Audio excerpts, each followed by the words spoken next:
Good morning, hockey fans. This is Stephen Heisler with HeisHockey.com, the Victorious Hockey Company, and that really crazy junior hockey discussion group on Facebook. You are watching the Junior Hockey Morning Show. Today is Wednesday, June 14th, 2023. My guest this morning, Victorious Hockey's Martin Unger. He is the Victorious Education Advisor. Good morning, Mr. Unger. Good morning, Stephen. Tough topic this morning. We'll touch base on the Stanley Cup being completed last night and the wonderful world of NCAA and academic testing. Should be a blast today. Martin, it was clear from game one that the Panthers were not playing the same game as the Knights. What happened last night? Well, I think it's been like that for 4 out of the 6 games where Vegas basically owned the Panthers.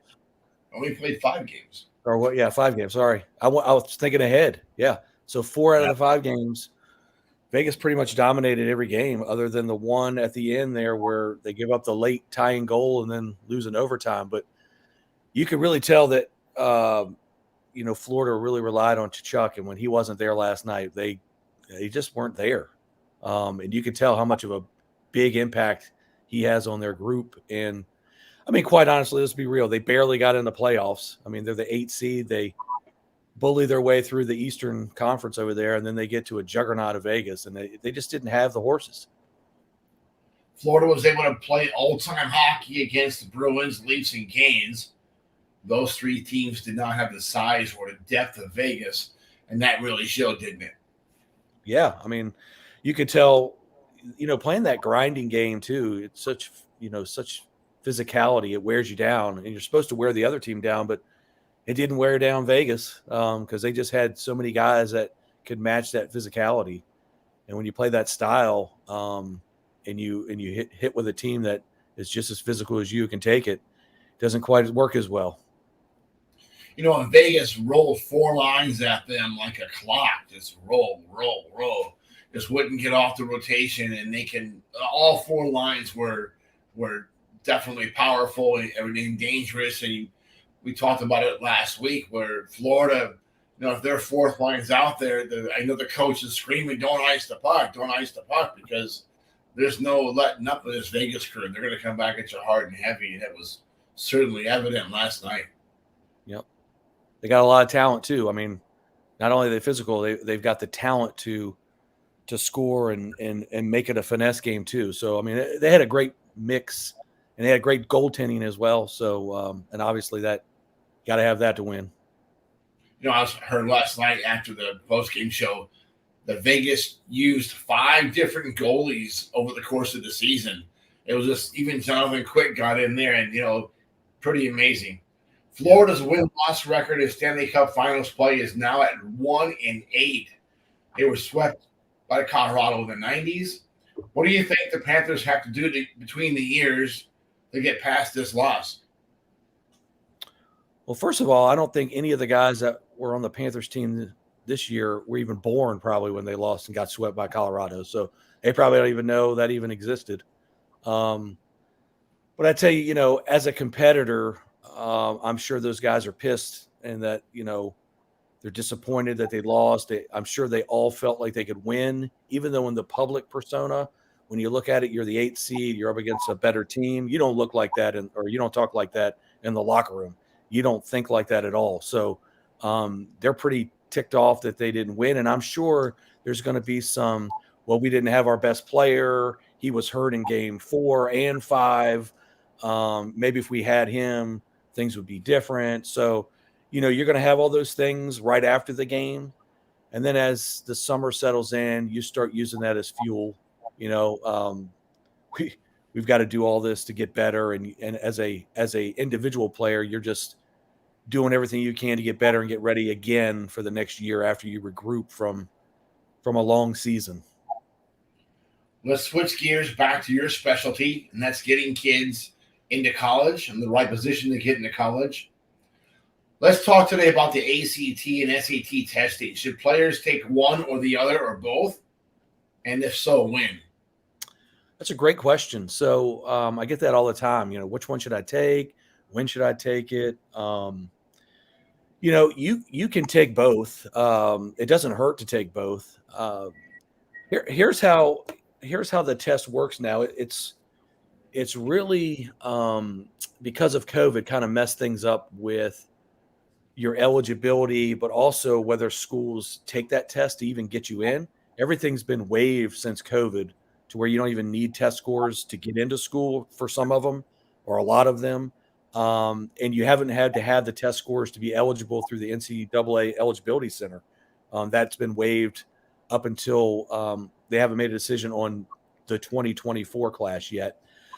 But to take the test, you still have or to get scholarship money, you still have to take the SAT or the ACT to help you get some scholarship money. And that comes into play with especially the D3 level, but the D1 level where they only get a certain amount of scholarships. So, it's they don't have, if you have 25 guys on the team, they don't have 25 full rides. So every school may be different. But most schools are going to have enough to where they have to split stuff up with certain guys. So if you can get more academic money, so in other words, if a coach has a full scholarship and he's trying to split that in half and give you half athletic and half academic, and another kid half athletic and half academic, you're going to get two for the price of one, basically. And you can't do that unless you've got the academics and you have those test scores sometimes based on the school on whether they offer some academic money. So taking the test is important, but obviously if you're not a great test taker, that's not going to help you as much with the scholarship money. But the more times you take it, you can super score it. You can, obviously get better at it, get a better score. So that could help you down the line. So I always try to tell kids, in between your sophomore and junior year, you should be looking at taking that, either the PSAT that your school is going to offer you. Schools usually offer the SAT or the ACT for free, but you can also sign up as many times as you want through those programs. Obviously, it costs money, but you can go to College Board and sign up for as many tests as you want. And, take it 3 or 4 times if you feel like you need that to boost your scores. But really, you don't need it right now for eligibility purposes. They haven't made that decision, like I said, in 2024 yet, and you don't need it to get into school, but it can help you for scholarship money. You mentioned COVID. How has that affected new athletes? Well, I tell you, there's been that push where you got a lot of things going on with the transfer portal and all that, and because all these kids got this extra year, it's a logjam, and there's no spots. So especially in junior hockey, these kids have got to stay longer in junior hockey than they would have normally because there aren't any roster spots in college. And I don't think that's probably going to, it's going to start fading out slowly. It's not going to be like this one, all of a sudden, all these spots are open up because it's been such a long process. It's just going to slowly trickle down again to where you're going to have some more spots. But, if you're, like I said, if you're a senior and you thought that you were going to go play college and they don't have a spot for you because they've got all these, guys that were already 20 and juniors that have nowhere to go and they're ready to go to play college hockey, they're going to take that 20-year-old probably over an 18-year-old, and you've got to go play juniors. And so it just changes your plans of what you're doing. It's not like you're not going to get there. It just, changes that line of direct, to the college that you thought you were going to get.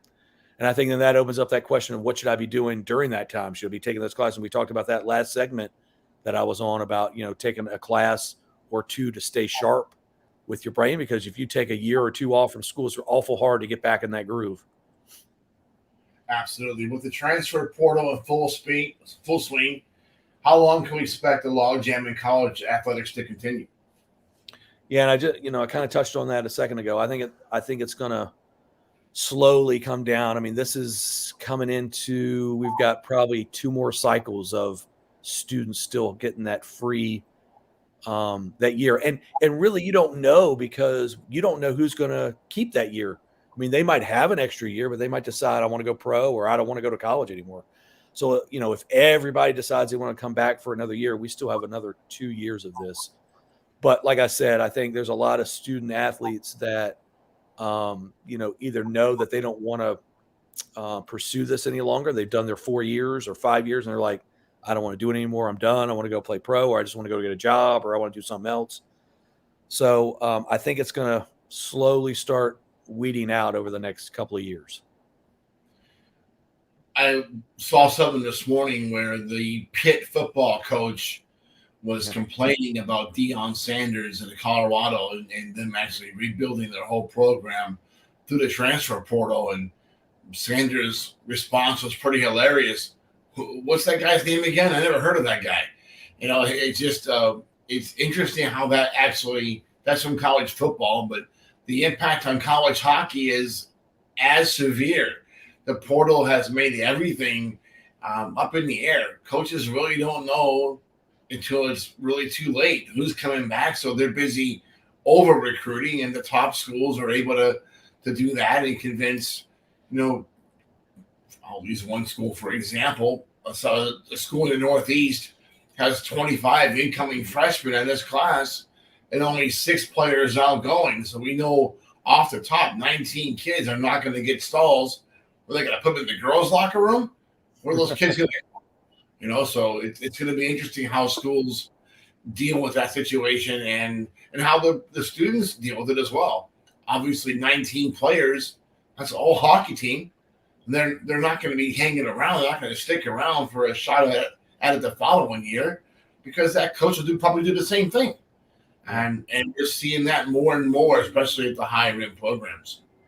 Well, there's always been a transfer portal. The difference has been where you're immediately eligible. You can go wherever you want. I mean, back when I was coaching, Division I college basketball, you could transfer, right? But you had to sit out a year. And there were some conferences that said you couldn't go within conference. So, I've been in a couple of situations where we've come into a new program. If I'm a new coach and I was an assistant coach in a program where the head coach didn't like or didn't fit 6 or 7 kids in the way they play or however. And we politely said, hey, you're probably not going to play. And so those kids end up transferring because they want to play. And so that opens up all these spots. And so you have so many transactions going on. And even though they might have 6 guys leaving now in that program in the Northeast, and they have 19 coming in, they might be telling guys that there's no place for them right now. And they're deciding that they don't want to leave. And so maybe they've told them to leave, but you can't make a kid leave. You can make it known that you want them to leave, but really ultimately it's up to the kid. So they can basically ride that scholarship and sit on the bench. And it's up to the coach to say, I'm going to take your scholarship. And as a parent, that I don't really like that. And as a former coach, I don't like that either, because the kid wasn't, you brought the kid in and you gave him a scholarship. It's got to be something really detrimental for you to get rid of them like that, and tell them to go away, as a parent and as a coach, because what are you teaching them, So I have a problem with that part of it, but it happens all the time. And, there's just so much transition going on. You can't really predict what's going on. Only the coaches inside of there know what's going on. Very good job today, Coach. I appreciate it. Mr. Unger, your knowledge is in depth in this subject matter, and I'm sure our players, from across Victorious Hockey and from around the country and around the continent, are looking forward to seeing these shows. So we really appreciate it. That's it for today, folks. Martin, got your cup? Oh, yeah. Well, you know what I got. Yeah. Enjoy your water, your morning